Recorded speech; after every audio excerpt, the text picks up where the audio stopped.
Hey everybody, welcome into day 23 of Veganuary. You guys are doing an amazing job. You're almost at the home stretch. Woo! Almost one more week to go. Yay, you're doing it. The topic I wanted to talk to you guys about today, it's not necessarily a tip.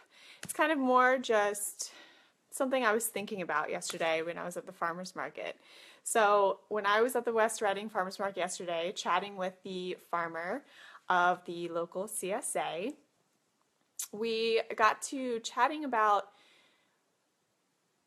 killing animals and is that humane? So basically what he said to me is, when you run a farm and manage a farm with as much land as he does, and you're growing produce to make a living off of, that there's a lot of animals that will try to nibble and, destroy some of the crops. And he's like, our property is set up where people cannot trap fox and things like that, so that made me happy.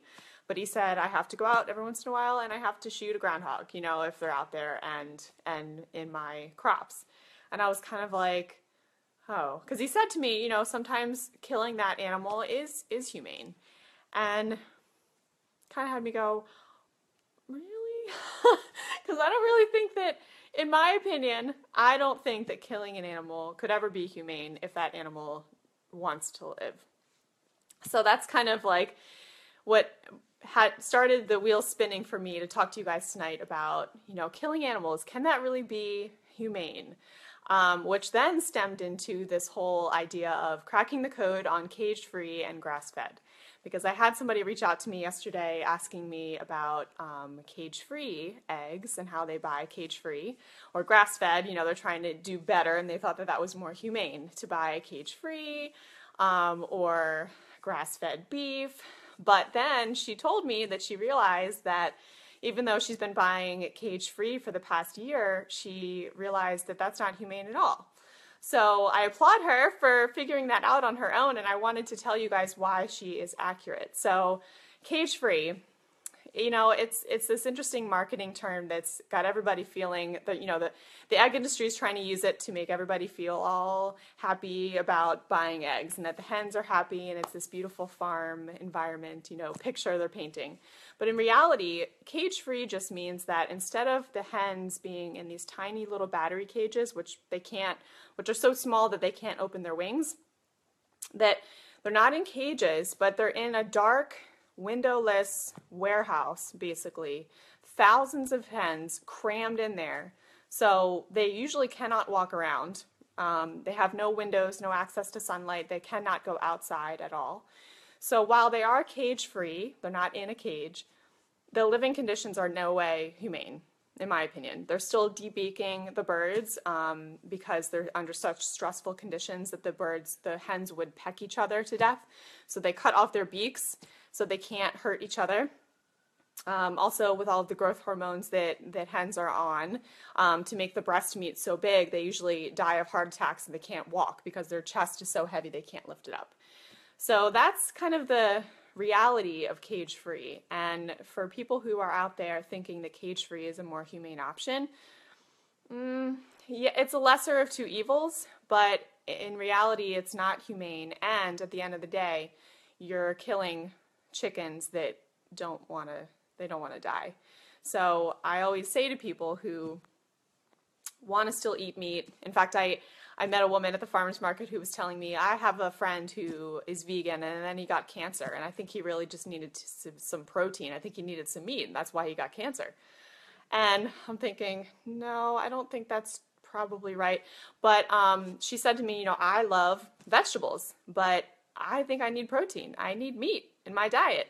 So, for those people out there who are not ready to go vegan or go to a plant-based diet, they're trying to make better decisions about where they're buying their animal products. So they think that they're doing the right thing by buying cage-free or grass-fed. Now, grass-fed is definitely better than corn-fed beef because cows are actually meant to eat grass. They have stomachs that are very, very prone to E. coli bacteria buildup. And so eating grass actually kills the E. coli bacteria, and it helps to neutralize and keep everything safe and sound in their digestive tracts. The problem is a lot of beef industries are using corn because it's a cheaper feed to bulk up and fatten up their cows. But that's why they have to use lots and lots of hormones and antibiotics, because the cows get very, very sick because they're not getting that grass to help with the E. coli bacteria. So then the E. coli bacteria goes way out of control and is running rampant in their stomachs. And so they have to feed lots of antibiotics to the cattle and hormones and things to keep all of that at bay. And then you're then in turn digesting all of that in the meat when you're eating the beef. Ugh. So grass-fed is definitely better. It's a better alternative. You know, the cows are eating grass, so they're not getting all of the steroids and the hormones. However, at the end of the day, you're still killing an animal that does not want to die. It wants to live. So I ask you, is that considered humane? To go back to the farmer who said to me, sometimes killing animals is humane. I don't really agree. So I kind of spurred this topic, and I thought maybe I would share it with you guys today. It's definitely different than the topics I normally talk about because, you know, I went vegan for my health. Animal cruelty is definitely a factor for me, but I guess for those who have been taking the Veganuary challenge this month, if you've been really mindful about what you're eating, I encourage you to think also beyond the month of January what you choose to continue to put into your bodies. And if you do choose to go and venture down the path of animal products again, I hope this maybe gives you a little more information about some of those labels that you see in the grocery store, just so you can have a little more education and then make the decision that you feel is best for you. So that is my topic for you guys today. Give me a thumbs up or a heart if you felt this video was informative or interesting in any way. And leave a comment below if you think that killing animals is humane. I'd love to know, because I was kind of very taken aback when this farmer said this to me, but I'm not a farmer. So if somebody is a farmer or has a garden or can relate to that, I mean, I had a squirrel that ate all of my strawberries this past summer, so I was definitely feeling the pain of animals infiltrating my produce. I didn't get a single strawberry. The squirrels ate all my strawberries, so I felt like I was feeding them all summer long. But hey, you know, squirrels got to eat too, so I would never go out there and kill the squirrel, but that's just me. So let me know, leave a comment, and let me know how you handle the pesky people, or not people, hopefully people aren't stealing your produce, but the pesky little critters that sometimes get into your gardens, or if you're a farmer, how do you handle that as well? All right, guys, let me see. I've got some comments here. I want to make sure I'm answering them. Hey, Melissa, how are you? Thanks for watching. Thanks for the compliments. That's exciting. Jason, I know you're watching. Thank you. All right, that's my topic for you guys today, day 23. Let me know how you liked it. Share this video if you thought it was cool, and I'll see you tomorrow for day 24. Bye!